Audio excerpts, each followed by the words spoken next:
As we continue our road to No Time to Die, next up we're going to discuss the 1967 Bond film, You Only Live Twice. So let's get into it.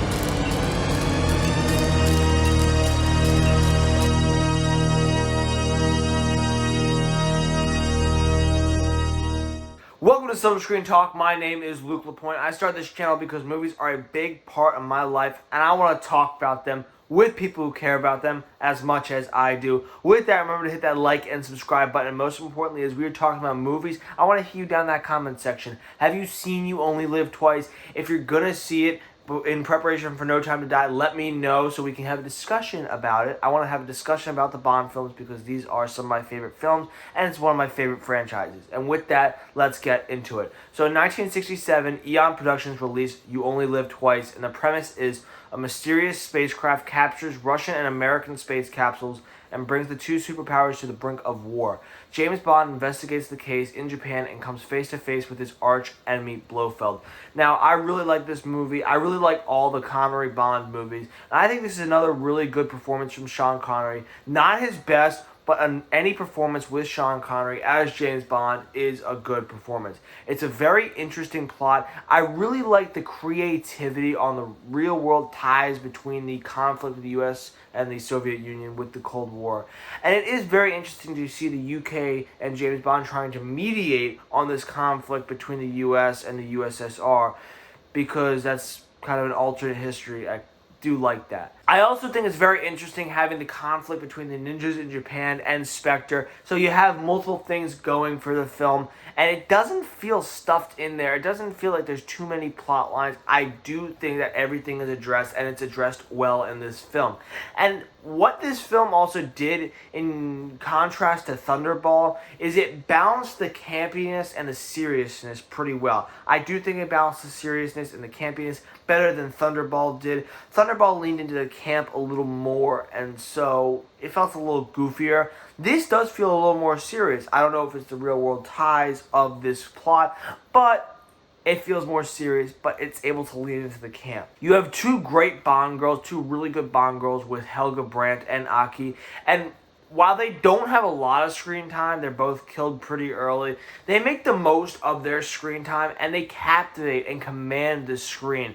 And they really have an effect on Bond, especially Aki, who builds a really good relationship with Bond in a short amount of time. In addition, Donald Pleasence is just amazing as Blofeld. And Blofeld is just an iconic villain, sitting there with the scar, petting the cat up, and he's just so iconic that he's had multiple reincarnations from multiple actors along this Bond timeline, and such a very memorable parody character in Dr. Evil.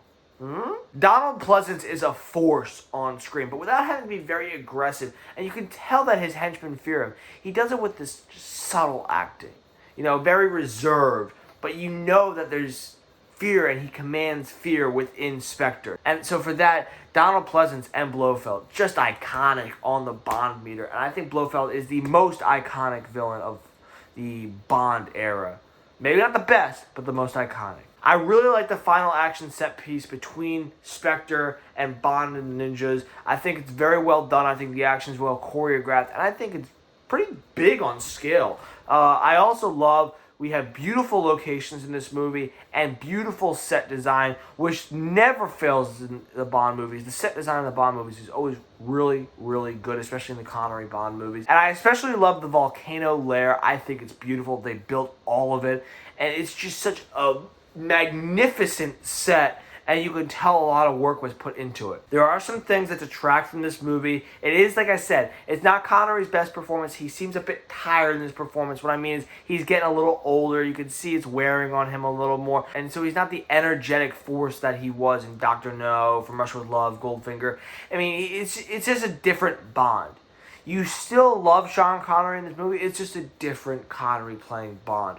I do think there's a lack of action throughout a good portion of the movie, and I believe the movie, as a result of that, does drag a bit. The thing about Thunderball is that it drags because it's too long. I don't think that You Only Live Twice is too long. I just think that there's just not enough going on at times. Kenzie Suzuki is also just a terrible Bond girl, in my opinion. I think she's one of the worst Bond girls. She just has no personality doesn't really bring anything to the plot, and just a bland performance from the actress. I can't even remember her name.